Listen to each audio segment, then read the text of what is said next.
Quando você vê esse passo em que Michael Jackson e seus bailarinos se inclinam, você sabe que existe algum truque aí. E de fato existe. Nesse do clipe, Michael Jackson e seus bailarinos estavam presos por cabos. Mas Michael queria arrumar uma forma de sempre repetir esse passo em shows sem utilização dessas cordas, que poderia atrapalhar bastante as suas coreografias. Então ele e alguns colaboradores se sentaram e criaram os chamados sapatos anti-gravidade, que vocês estão vendo em aplicação em um show para milhares de pessoas. Nesse passo que vocês estão vendo aí agora, não há a presença de cabos.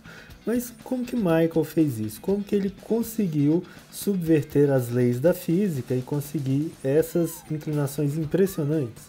É isso que a gente vai ver nessa aula sobre equilíbrio de corpos rígidos. Então, as condições para que a gente tenha um equilíbrio de um corpo rígido são duas. Basicamente, nós temos que falar sobre o momento linear e o momento angular.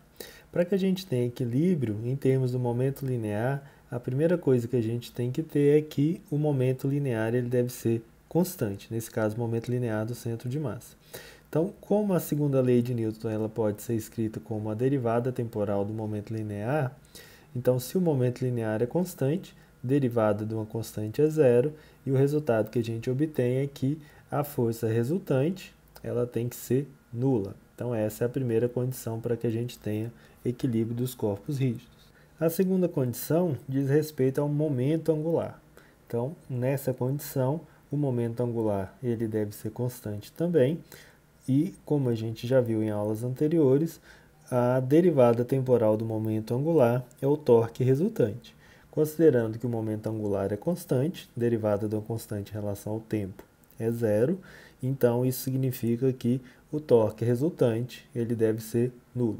Então essas são as duas condições do equilíbrio, força resultante igual a zero, torque resultante igual a zero. Então vamos examinar essas condições olhando para esse objeto em três situações. Esse objeto pode ser uma peça de dominó ou um tijolo, por exemplo. Então, na situação mais à esquerda, nós temos o objeto posicionado de forma que sua base ela está inteiramente em contato com o solo.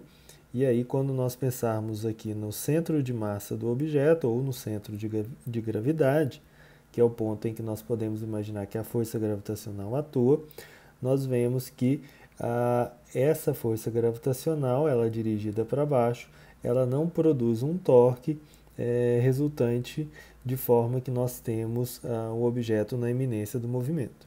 Agora, na segunda situação, na do meio, nós temos aqui novamente a força gravitacional, ela atuando na vertical para baixo, e se nós fizermos uma linha de forma que ela cruze nessa aresta em que o objeto pode girar em sua base, nós vemos que essa força gravitacional ela atua de forma que o objeto se encontre em equilíbrio, mas um equilíbrio bastante instável, pois um simples toque no objeto faz com que essa força gravitacional ela atue de forma que um torque resultante possa ser gerado, de forma que o objeto vai ser acelerado angularmente. No caso 3, o que nós temos é que a atuação da força gravitacional ela aponta novamente na vertical, de cima para baixo, e essa linha que liga o ponto de aplicação da força até nessa aresta da base, ela não está na mesma linha de atuação da força gravitacional, então nós temos aqui nessa situação 3, do lado direito, a existência de um torque resultante que tende a fazer com que esse objeto gire. Então qualquer um, em termos da nossa percepção cotidiana, né, qualquer um consegue perceber que nesse caso 3, se a gente deixa um livro, por exemplo, nessa situação, ele vai cair. Então, as condições de equilíbrio descritas anteriormente, elas implicam que, se a linha que representa a direção de atuação da força gravitacional, por exemplo, se ela não passa pela base de apoio do objeto, isso terá como resultado um torque resultante que fará com que o objeto ele seja acelerado de forma angular e ele caia. Então, nessas condições que eu mostrei para vocês, no primeiro caso, essa linha ela passa pela base de apoio, então o objeto está estável. Na segunda condição, essa linha ela passa exatamente sobre o vértice em que o objeto tende a girar, então nós temos o equilíbrio, mas ele não é estável. E no terceiro caso, essa linha ela não passa pela base de apoio, então nós temos um torque resultante, e esse torque resultante faz com que o objeto ele gire.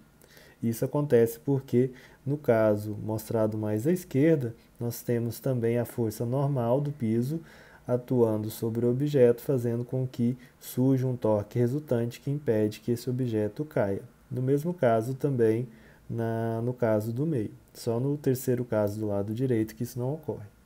Mas vamos voltar agora para o caso do Michael. Então aqui está o centro de gravidade de Michael e a força gravitacional atua nele de forma que eu estou mostrando aqui agora. Então esse aqui é o vetor força gravitacional. Vamos imaginar que o Michael tende a girar em torno desse ponto aqui que eu estou marcando como referência, que está na ponta do sapato dele. Então, como a gente consegue observar aqui, se eu faço uma linha ligando esse eixo, possível eixo de rotação, até o ponto em que existe o centro de gravidade do Michael, nós vemos que essa linha da força gravitacional ela não passa pela ponta do sapato do Michael, então ele não está em uma condição de equilíbrio. Então existe aqui um torque resultante que tende a fazer com que o cantor e também seus bailarinos, eles sejam acelerados e caiam no chão. Mas como que ele não cai? Por que ele não cai aqui? É o que a gente vai ver agora. Então aqui está a invenção de Michael e seus colaboradores. Esse é o famoso sapato antigravidade, que foi inclusive patenteado. E é um truque, na verdade, muito simples. Trata-se de esse orifício no solado do sapato que se perfeitamente a um cravo que é preso no chão. Então Michael, para fazer esse movimento, ele encaixa os seus sapatos nesse cravo e aí ele consegue essa inclinação, que eu estou marcando aqui por esse ângulo alfa, que pode chegar até 45 graus. Então, sobre o ponto de vista da física, a força gravitacional produz um torque sobre o Michael, atuando em seu centro de gravidade, que tende a fazer com que ele gire no sentido horário. Mas esse artifício que eles inseriram no solado do sapato, mais precisamente no calcanhar, gera um torque adicional no sentido contrário, no sentido anti-horário, de modo que a gente tem o equilíbrio entre esses dois torques, ou seja, o torque resultante da força gravitacional atuando sobre o centro de massa do Michael, que é esse torque G que eu marquei aqui, ele vai ser igual a esse torque S, que é o torque devido ao cravo inserido no solo que prende Michael para que ele faça esse movimento para frente e para trás. Mas é preciso mencionar aqui, para além do ponto de vista físico, que apesar desse artifício, esse movimento que o Michael faz é extremamente difícil. Uma pessoa comum, fora de forma, como eu, por exemplo, jamais conseguiria fazer isso.